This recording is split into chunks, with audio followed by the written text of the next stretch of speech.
teacher, I need you. Hi, welcome to Now Noah Knows. I am here with Beverly Vista Middle School art teacher extraordinaire, Ryan Lisko.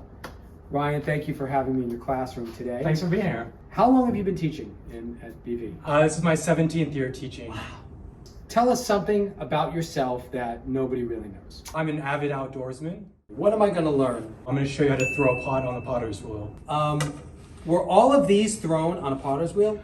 Some of them were hand built. Can you tell the ones that were thrown on the pottery wheel? This one? That was thrown on the pottery wheel. This one? That was thrown on the pottery wheel. Ghost of Cookie Monster? Ghost unglazed Cookie Monster. All right, so let's do it. So what we have here, Noah, is a centered piece of clay. So as you can see, we place the clay firmly on the bat, not the baseball bat. So what we're gonna do is we're gonna take wet thumbs and make an opening. There's a pedal, just like a gas pedal off to your right. And then you're gonna cradle the hands against it and slowly push down with your thumbs while the bat is moving. And then you're gonna stop like about a half-inch short from the bottom. I'm waiting for Patrick Swayze's ghost to start lurking behind me while Unchained Melody is playing in the background. You gotta commit to the push. And pull your hands slowly towards you with even pressure. Because as it's starting to expand, you'll notice there's these expansion cracks. So we want to kind of get rid of those cracks by putting a little bit of water on it. So the next step is we're going to create a little like cave underneath it. All right, you can slowly take your hand away. What is the reason to slowly take things away?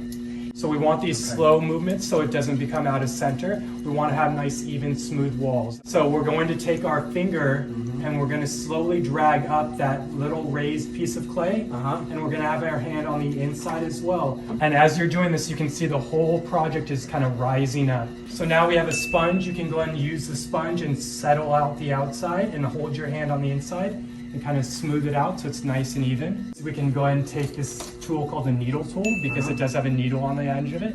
They really didn't spend time thinking of that name, did they? No.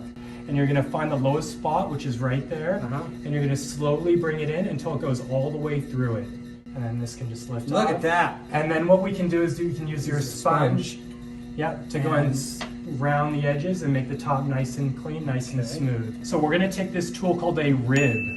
We're gonna use this against the edge and we're gonna slowly bring out and make it into a bowl. And we do have a loop tool, so we see a little clay hanger right there. So if you want to insert this loop tool and kind of get that little clay hanger off. So we have this excess clay on the bottom that kind of flares out. We don't want that flare out. We want to actually create like a bowl shape. Okay. So we're gonna use this tool called a wooden knife, and we're gonna go in there and score into it, slowly bring it in, and it'll start to it'll pull off some of that extra clay. So the ancient Sumerians from Mesopotamia, about 4000 BC, are the first ones to start using the potter's wheel. Wow. To take it off, we're gonna use this wire tool. We're gonna slowly spin it and use our thumbs and drag our thumbs underneath it. Just do a nice and slow, even pressure. Do not lift up your thumbs.